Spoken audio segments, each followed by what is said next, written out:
purpose of plaque control record is it records the presence of bacterial plaque on individual tooth surface.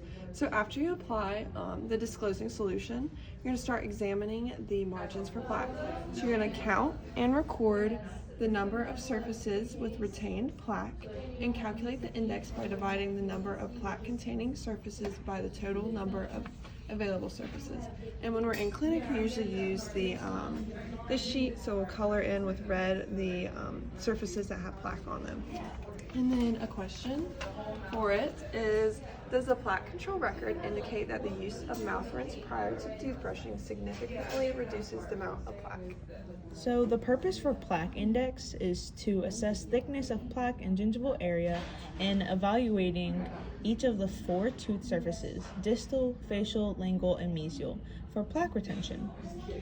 Basically, you already have your mirror and probe in hand, so you're going to use this probe to identify the plaque level on each tooth evaluated.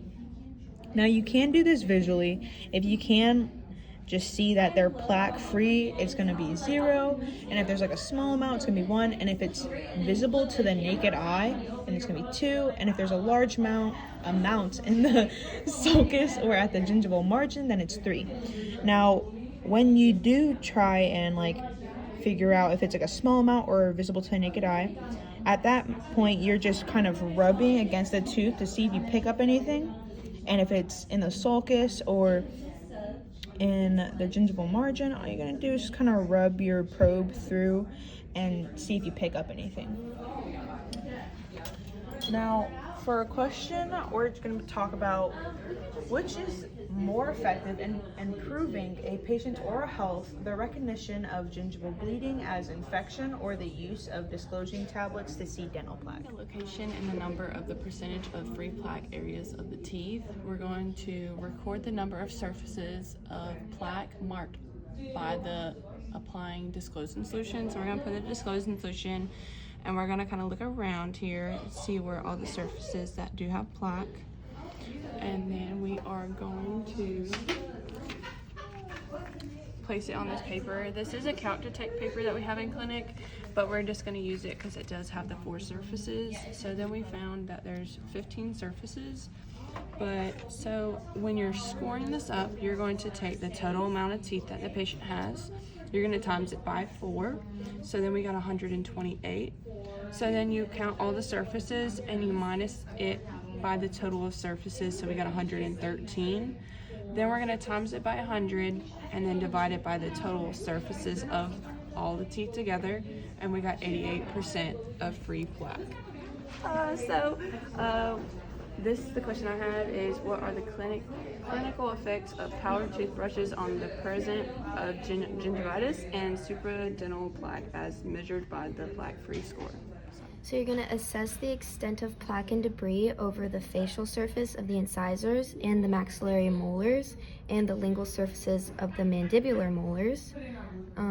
So we're going to divide each tooth number into 5 sections after using our disclosing solution, and whichever areas have plaque, you're basically going to score them. So we're going to have 2 interproximal scores, a coronal score, middle score, and a cervical score. So after you score your teeth, you're going to come over and you're going to do the math, and you're going to write each score, add the total, and then divide it by however many teeth you did. So we just did 2 teeth for now, and you'll get a plaque score of 4.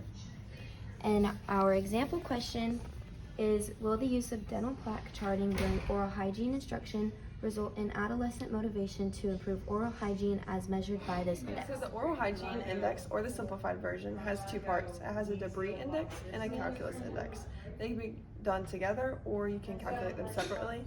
But the purpose of this one is to evaluate pre-existing plaque and calculus on the teeth, and it helps give an indication of the oral health, the cleanliness of the oral health.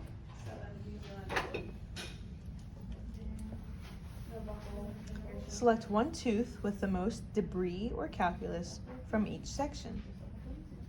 Use periodontal probe or explorer to estimate the amount of its debris or calculus and assign a score.